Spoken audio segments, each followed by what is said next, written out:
coba lihat ayat yang kontroversial. Bahasa roh ini di dalam Alkitab tidak lebih disebutkan dari 20 kali. Mungkin kemungkinan belasan kali kata bahasa roh ini. Coba lihat 1 Korintus pasal 13 saja, karena ini untuk mempersingkat waktu. 1 Korintus pasal 13.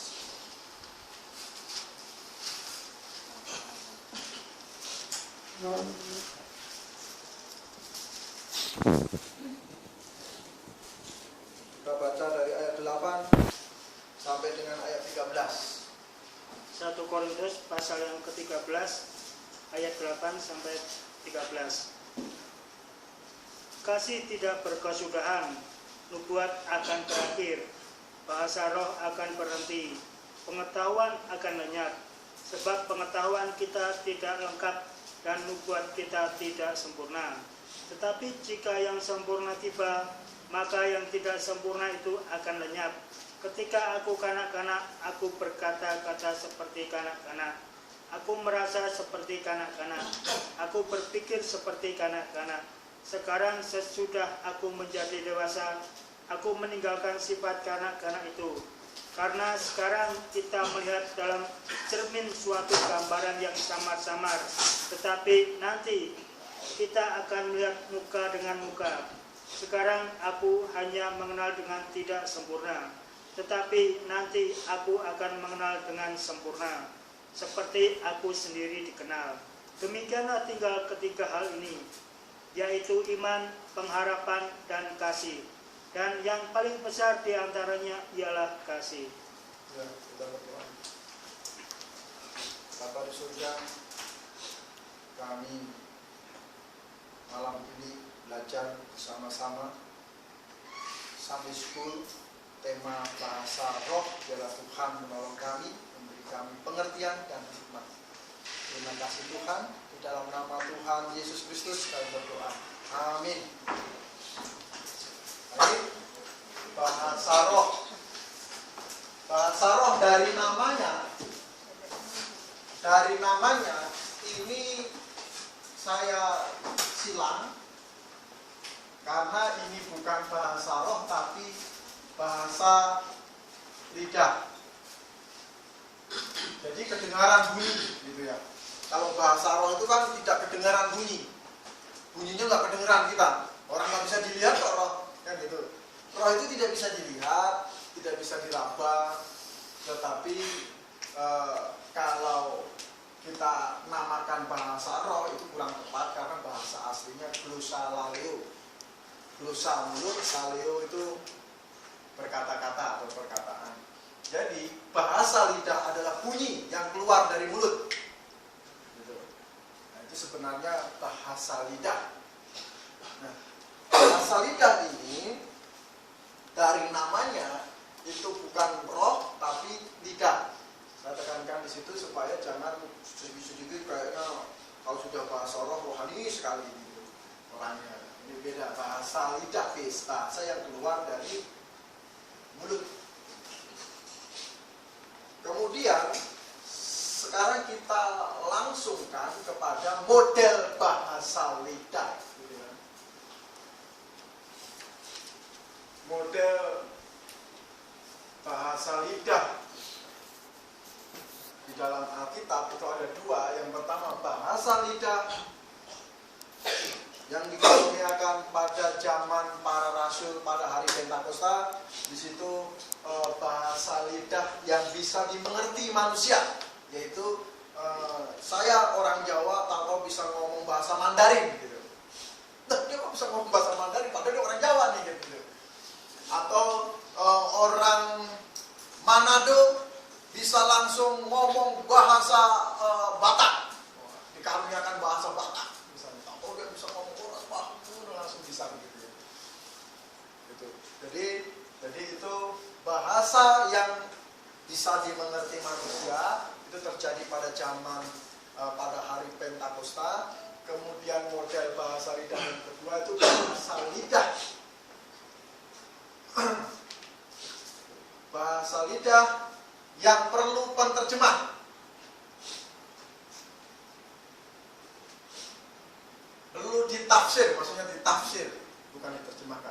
ditafsirkan. Jadi bahasa lidah yang kedua inilah, nah ini yang sekarang kita akan dalami, karena bahasa lidah yang kedua inilah bahasa lidah yang populer, yaitu bahasa lidah yang harus ditafsirkan bunyinya. Mungkin bunyinya itu aneh gitu ya, sampai kelihatan orang di luar sana kelihatan kita itu seperti orang gila. Karena apa? Karena bahasanya begitu aneh. Nah, yang ini yang perlu ditafsirkan. Ini bahasa lidah, fenomena bahasa lidah yang terjadi di dalam Alkitab. Jadi, saya tekankan, saya garis bawahi seumpama. Nah ini, seumpama. Sekarang ini zaman Alkitab. Jadi seumpama ini ya, ini zaman Alkitab. Maka Tuhan mendatangkan dua fenomena bahasa, yaitu bahasa lidah yang bisa dimengerti manusia dan bahasa lidah yang perlu ditafsirkan. Saat ini itu seumpama. Nah, sekarang realnya, nyatanya seperti apa? Kita mau lihat dulu kapan berhentinya bahasa lidah. Ini saya mau tekankan kapan, gede, besar-besar. Kapan berhentinya bahasa lidah atau populer di kalangan orang-orang Kristen di Indonesia ini bahasa roh katanya. Kalau di terjemahan Alkitab bahasa lain itu nggak ada bahasa roh terjemahan. Di Alkitab bahasa Indonesia ini aja terjemahannya bahasa roh. Nah, sekarang kita mau bicara kapan, berhentinya kapan gitu ya. Kalau misalnya berhentinya nanti, ya sekarang kita harus cari bahasa lidah. Tapi kalau Tuhan bilang sudah berhenti, ya kita jangan cari-cari itu bahasa lidah. Kapan berhentinya? Ayat 8, 1 Korintus 13 ayat 8. Kasih tidak berkesudahan, nubuat akan berakhir, bahasa roh akan berhenti, pengetahuan akan lenyap. Sebab pengetahuan kita tidak lengkap dan nubuat kita tidak sempurna. Tetapi jika yang sempurna tiba, maka yang tidak sempurna itu akan lenyap. Ketika aku kanak-kanak, aku berkata-kata seperti kanak-kanak, aku merasa seperti kanak-kanak, aku berpikir seperti kanak-kanak. Sekarang sesudah aku menjadi dewasa, aku meninggalkan sifat kanak-kanak itu. Karena sekarang kita melihat dalam cermin suatu gambaran yang samar-samar, tetapi nanti kita akan melihat muka dengan muka. Sekarang aku hanya mengenal dengan tidak sempurna, tetapi nanti aku akan mengenal dengan sempurna seperti aku sendiri dikenal. Demikianlah tinggal ketiga hal ini, yaitu iman, pengharapan, dan kasih. Dan yang paling besar diantaranya ialah kasih. Jadi kapan bahasa lidah akan berhenti? Yaitu ketika yang sempurna tiba.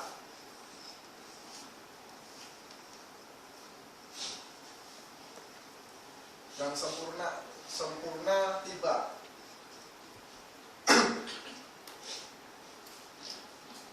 Jadi yang sempurna tiba. Nah, apa itu yang sempurna tiba? Penafsiran pertama, yang sempurna tiba itu, jangan sampai nanti anak-anak kita yang sudah gede-gede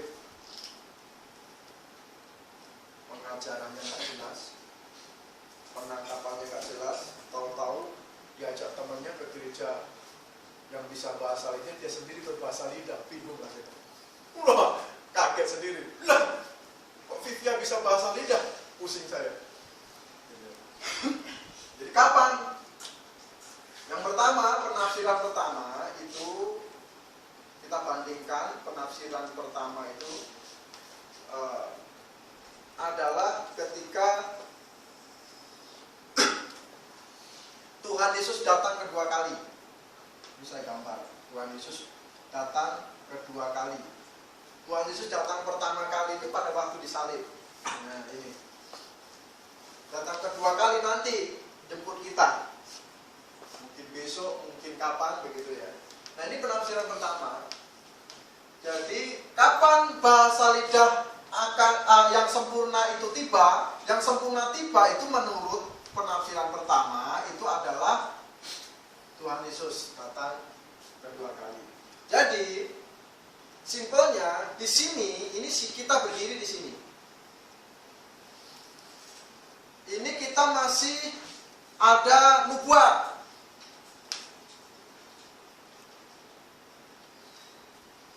Ada nubuat.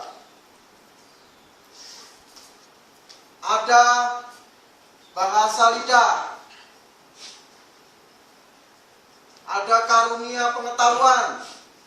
Karunia pengetahuan itu pada waktu pemilu kemarin. Itu bukan karunia pengetahuan, itu bukan 4 tambah 4 sama dengan 8, bukan begitu. Tapi pengetahuan di sini ini berhubungan dengan seperti waktu kita pemilu presiden. Itu kan banyak hamba Tuhan yang bilang, saya melihat keagungan bangsa Indonesia ini ada pada Tuhan memilih pada satu presiden nomor berapa? Nomor 1 misalnya, nomor 2. Nah itu kan banyak hamba Tuhan yang begitu. Itu karunia pengetahuan ya teman-teman. Itu Tuhan datangkan langsung itu sama pendeta-pendeta itu. Harusnya begitu. Itu karunia pengetahuan. Terus ada iman. Tadi kan ada iman.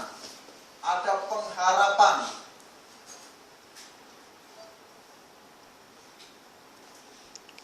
Ada kasih.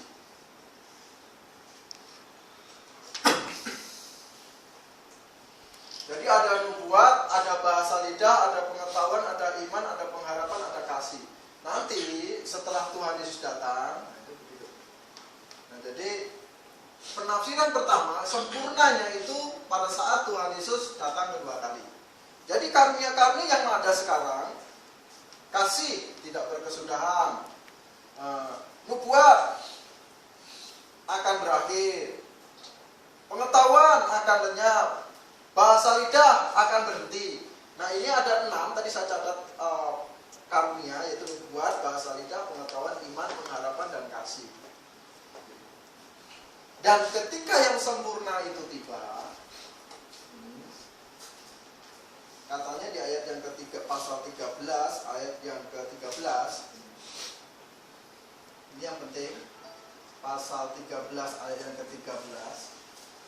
Demikianlah tinggal ketiga hal ini, yaitu iman, pengharapan,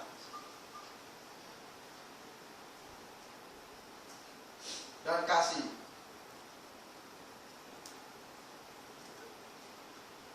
Ini penafsiran pertama. Makanya banyak orang-orang karismatik mengejar bahasa lidah. Kenapa? Karena mereka punya pendapat sempurnanya belum tiba.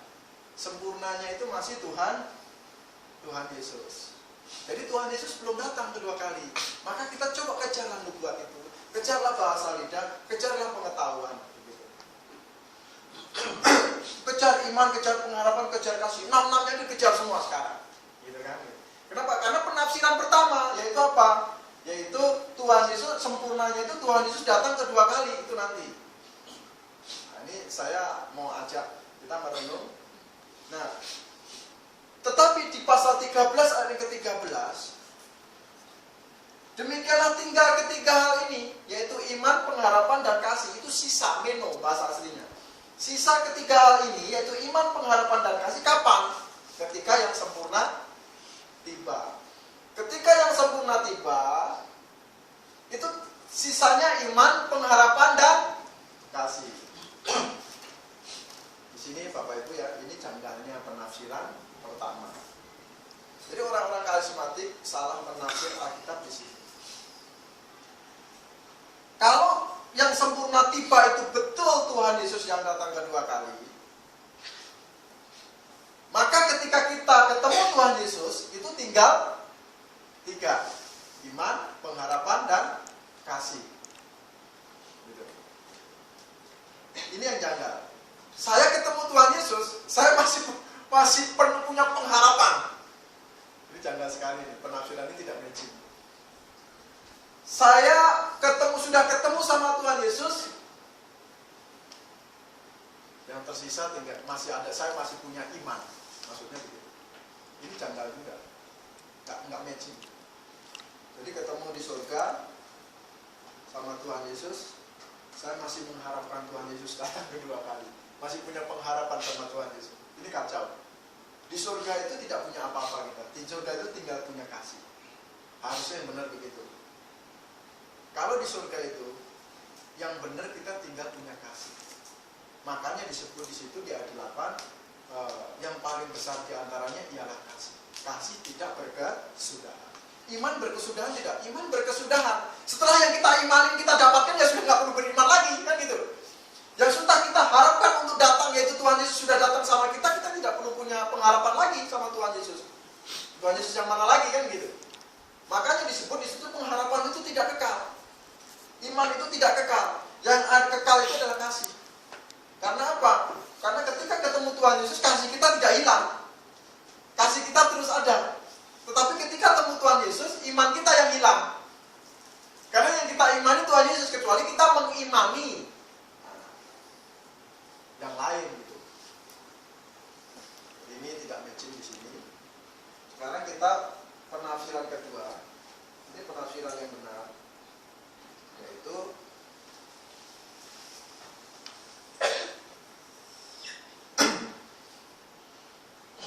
ini Tuhan Yesus datang kedua kali tetap pertama kali waktu disalib. Nanti Tuhan Yesus datang kedua kali. Yang benar penafsirannya itu harus di sini harus ada kasih, itu saja. Kalau mau benar penafsirannya, pada saat Tuhan Yesus datang kedua kali, yang tersisa adalah kasih. Itu harus begitu. Kalau sisanya yang lain-lain salah ini, harus kasih, karena kasihnya adalah kekal. Kasih itu kekal. Terus penafsiran kedua ini, yang sempurna ini Alkitab atau kitab pewahyuan selesai ditulis. Jadi Alkitab dari Wahyu 22 ayat 21 selesai ditulis. Ini yang sempurna.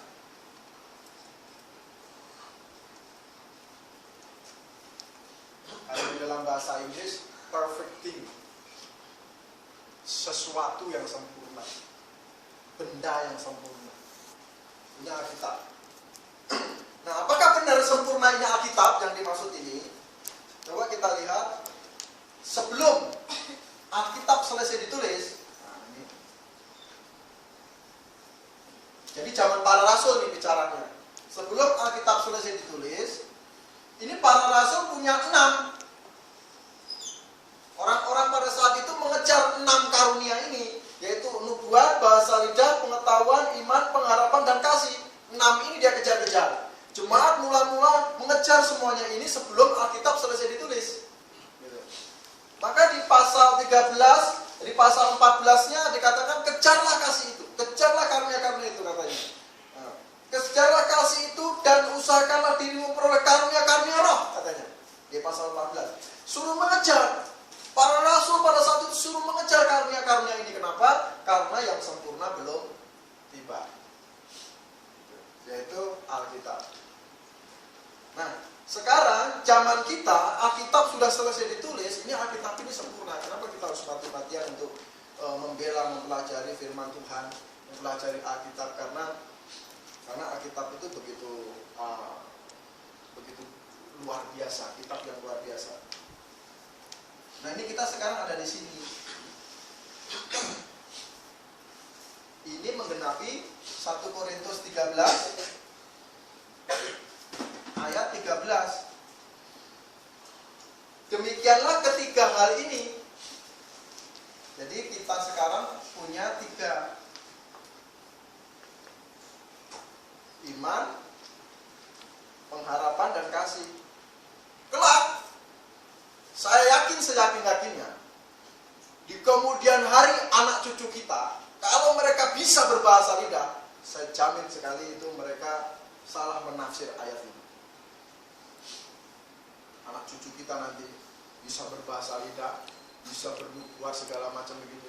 Saya jamin, saya yakin seyakin-yakinnya melanggar firman Tuhan di sini. Jadi yang pertama, yang penafsiran yang kedua, zaman para rasul itu yang sempurna belum tiba, punya 6, yaitu nubuat, bahasa lidah, pengetahuan, iman, pengharapan, dan kasih.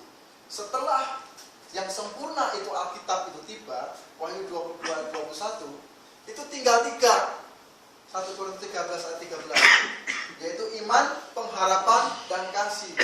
Jadi sekarang saya bukan tidak mau, gitu.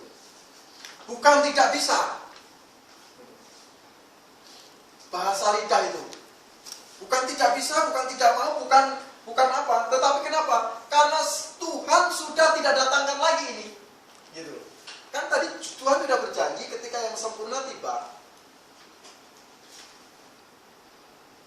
Ya, ketika yang sempurna tiba, bahasa lidah, nubuat, pengetahuan itu lenyap karena tidak sempurna ini. Tapi ketika ini tidak lenyap, kapan itu zaman itu? Tadi sudah kita buktikan zamannya bukan di sini. Ini nggak matching. Zamannya tentu di sini, yaitu zaman kita. Gitu. Ada ayat yang dikatakan di situ, Pak Firman ini melanggar firman Tuhan. Di situ ada ayat dikatakan jangan ada orang melarang orang berbahasa lidah. Ada ayatnya. Jangan melarang orang berbahasa roh, berbahasa lidah. Oh betul.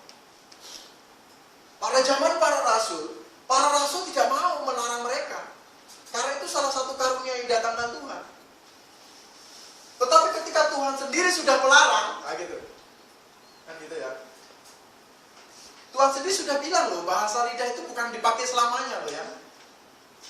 Bahasa lidah itu akan berhenti sendiri nanti kapan gitu ya. Ketika yang sempurna tiba. Nah, jadi yang sempurna tiba itu Alkitab. Sekarang kita orang-orang Kristen yang benar, yang lahir baru itu punya 3, yaitu iman, pengharapan, dan kasih. 3. Saat ini kita punya 3. Nah, nanti kalau Tuhan Yesus datang kedua kali, itu menggenapi di 1 Korintus pasal 13 ayat 8, kasih tidak berkesudahan. Dan 1 Korintus 13 ayat 13c, yang paling besar diantaranya ialah kasih. Kenapa? Karena di sini ada kasih, di sini ada kasih, di sini ada kasih. Kenapa bahasa lidah tidak dibilang yang terbesar? Kenapa? Karena di sini ada bahasa lidah, di sini tidak ada bahasa lidah, di surga tidak ada bahasa lidah. Kenapa pengharapan tidak disebut yang terbesar? Karena di sini sekalipun ada pengharapan, di sini ada pengharapan, di surga sudah tidak ada pengharapan lagi. Karena yang sudah kita harapkan semuanya nyata di sini. Kenapa tidak disebutkan iman itu yang paling besar? Kenapa? Karena di sini punya iman, di sini punya iman, di surga kita tidak membutuhkan iman lagi. Karena yang kita iman itu sudah bersama-sama kita, yaitu Tuhan Yesus. Tapi kenapa kasih itu tidak berkesudahan? Karena di sini punya kasih, di sini punya kasih, dan sini juga tinggal kasih. Kenapa? Karena kasih itu adalah sifat dari orang-orang lahir baru dan sifat dari Tuhan. Ketika kita diizinkan untuk bersama-sama Tuhan di surga, watak itu sudah menyatu, sifat itu sudah menyatu, yaitu melalui kasih.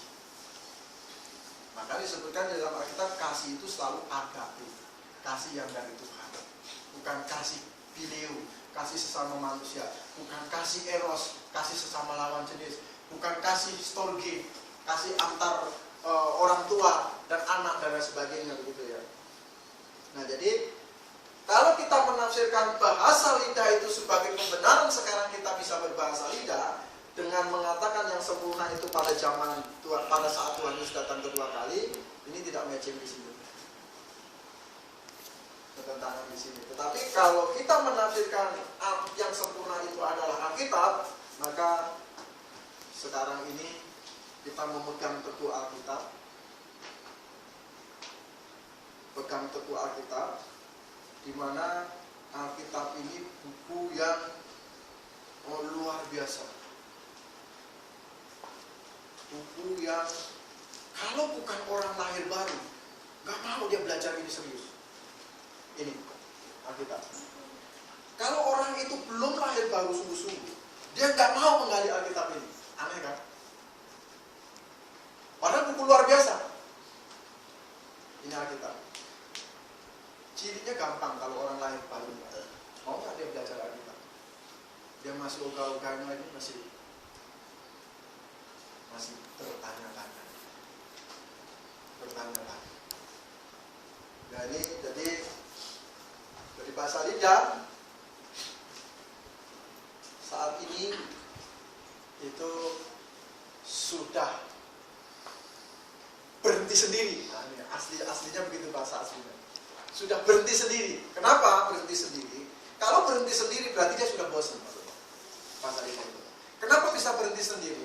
Karena begini. Karena nubuat itu sudah di stop. Yang bahasa asli itu begini. Nubuat ini di stop Tuhan. Pengetahuan ini di stop Tuhan. Bahasa lidah tidak di stop Tuhan, tapi berhenti sendiri. Nah, aneh kan? Nah ini perlu pikirnya begini. Kenapa begitu? Karena begini. Ibaratnya nubuat itu adalah pewahyuan. Nubuat itu adalah bensin. Nubuat itu adalah bensin. Bensin non subsidi. Minyak tanah, bukan bensin, minyak tanah lah yang gampang. Nubuat itu adalah minyak tanah. Dulu zaman kita ini banyak sekali minyak tanah di mana-mana sampai ada penjual minyak kan begitu di gang-gang masuk ke minyak katanya. Sampai agen-agen minyak tanah semua ada di situ. Nah kalau Tuhan sudah stop nubuat, sudah stop pewahyuan, itu sama seperti pemerintah sudah stop minyak tanah. Otomatis tukang minyak tanah itu berhenti sendiri. Dia nggak mau jual lagi minyak tanah. Nggak bisa dapat dari mana minyak tanah itu.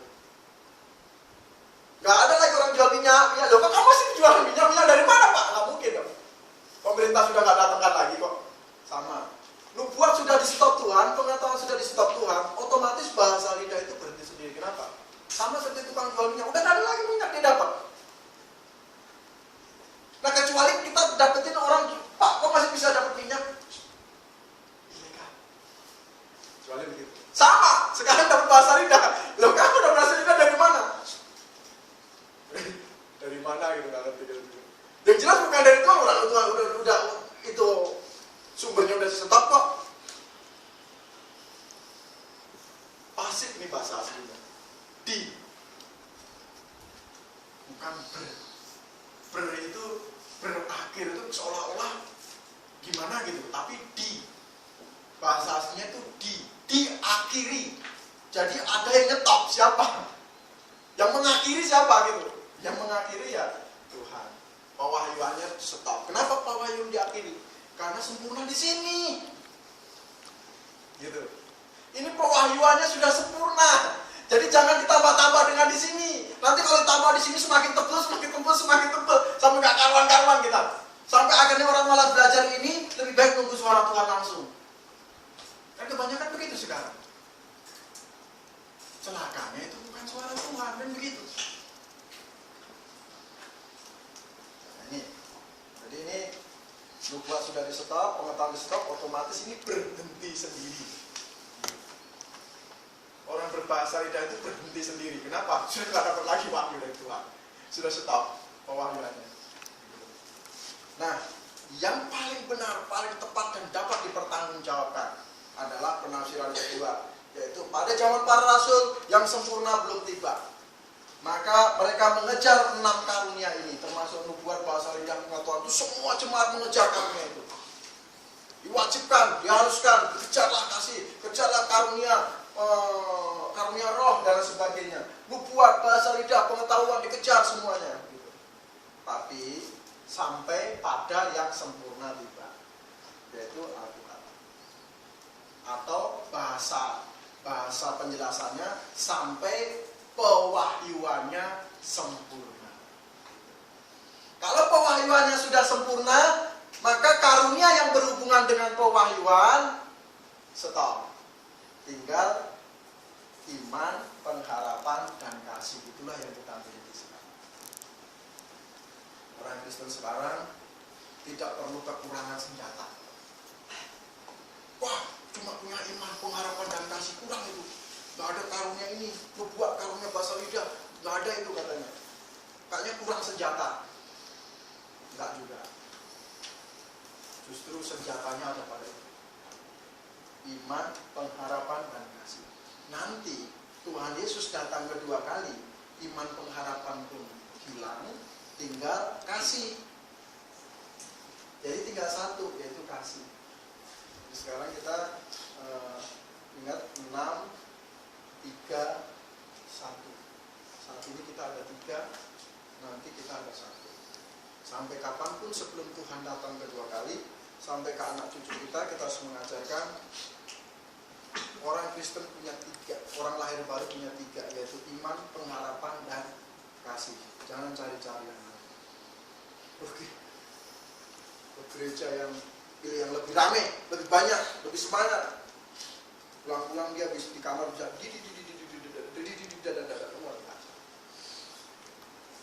parah ini. Jadi sulit nanti. Oke, sampai di sini pembahasan kita bahasa lidah 45 menit. Waktu kita sudah tentang bahasa lidah atau yang dikenal dengan bahasa roh. Ada pertanyaan, Pak? Ada bertanya itu Pak, 1 Korintus 14 ayat 2 sampai 3, 4, Ya. 5 itu kan disebutkan Suruh. siapa yang berkata-kata dengan bahasa roh tidak berkata-kata pada manusianya, tapi kepada Allah. Sebab tidak ada seorang pun yang mengerti bahasanya oleh roh yang mengucapkan hal-hal yang rahasia. Ayat ketiga, tetapi siapa yang bernubuat, ia berkata kepada manusia yang membangun nasihati dan menghibur. Dan siapa yang berkata-kata dengan bahasa roh, ia membangun dirinya sendiri, tetapi siapa yang bernubuat, ia membangun jemaat.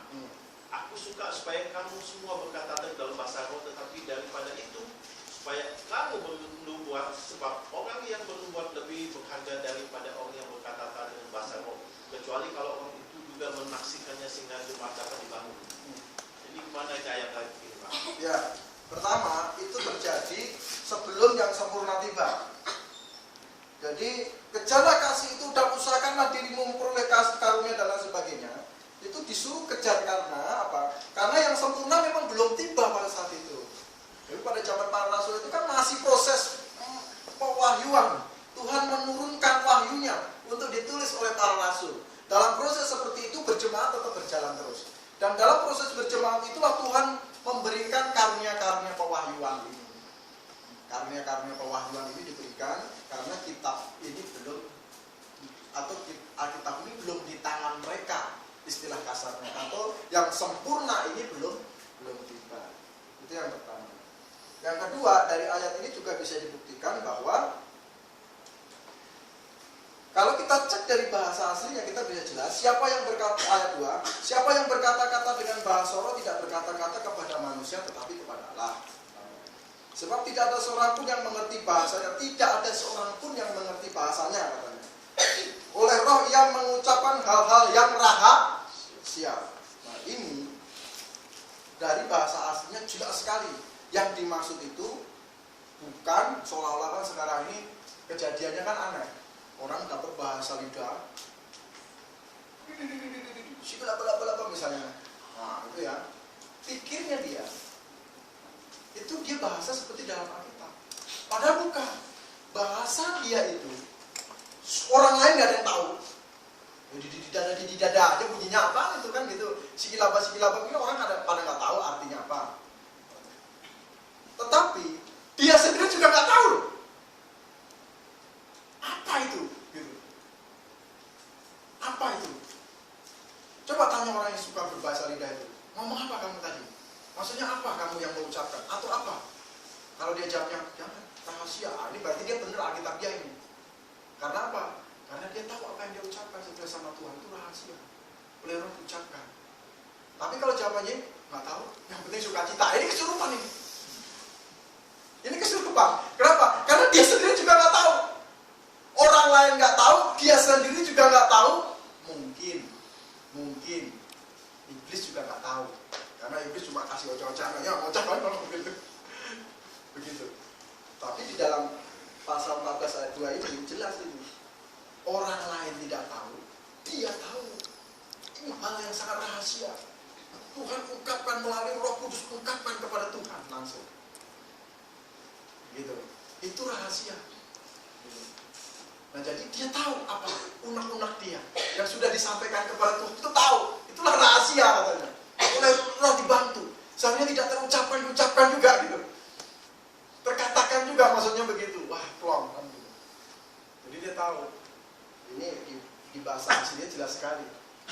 Maka orang lain tidak tahu.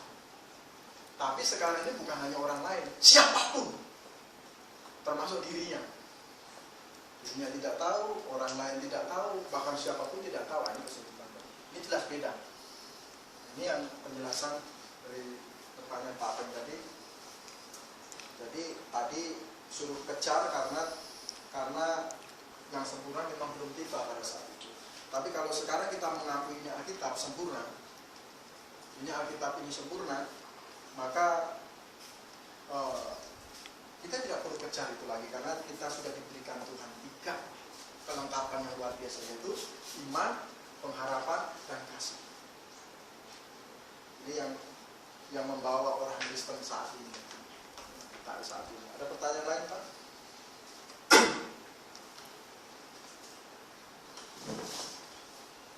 Ya, Pak. Ini yang tadi 1 Korintus 13 ayat 9-10, Pak. Ya. Kalau kita balik ya. Tetapi jika yang sempurna tiba, yang 10 dulu nih. Ya. Maka yang tidak sempurna itu akan lenyap. Ya. Ini supaya lebih jelas. Di ayat 9, sebab pengetahuan kita tidak lengkap dan nubuat kita tidak sempurna. Jadi kalau yang sempurna datang, pengetahuan dan nubuat itu lenyap. Ya. Itu logis. Tapi di ayat 9 bahasa lidah nggak diutak-utik gitu loh. Bahasa lidah? Ini kan di ayat 8 bahasa roh akan atau ya. bahasa lidah akan berhenti, pengetahuan akan lenyap, Ya, betul. ya kan? Nubuat akan berakhir. Itu kan ada 3 hal di situ. Tetapi di ayat 9 kenapa cuma pengetahuan dan nubuat? Sedangkan bahasa rohnya nggak diutak-utik. Betul. Nah ini saya bilang tadi, bahasa lidah itu punya grammarnya itu middle voice. Jadi middle voice itu kasus di mana saya katakan tadi secara mudah dipahaminya itu begini, itu berhenti sendiri. Tetapi di ayat 9 itu begini, sebab pengetahuan kita tidak lengkap dan nubuat kita tidak sempurna. Jadi Tuhan mendatangkan gitu ya, nubuat itu tidak lengkap. Gitu. Tuhan mendatangkan nubuat itu tidak lengkap kepada seseorang. Tidak bisa lengkap memang. Contoh Daniel. Tuhan datangkan nubuat sama Daniel. Apakah lengkap? Tidak. Nubuatan Daniel itu semua detil lengkap sampai 1 kali 7 masa. Tetapi masa kita ini tidak diperlihatkan oleh Tuhan, jadi nggak lengkap.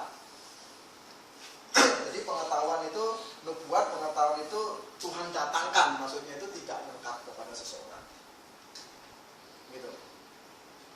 Karena apa? Itu berhubungan dengan kontemporer atau sejaman, sewaktu. Layanan itu sejaman sewaktu itu namanya disebut sebagai dispensasi. Jadi, sejaman sewaktu begitu. Pada zaman Daniel diperlihatkan sampai 1 kali 7 masa, tetapi masa gereja atau masa jemaat kita ini nggak ada. Gitu. Pada saat itu juga dia menubuatkan kecil gitu, menubuatan kecil banyak sekali. Sama Paulus dinubuatkan untuk jangan pergi ke sana, pergilah ke sana dulu. Paulus pergi ke sana. Kecil-kecil. Dinubuatkan.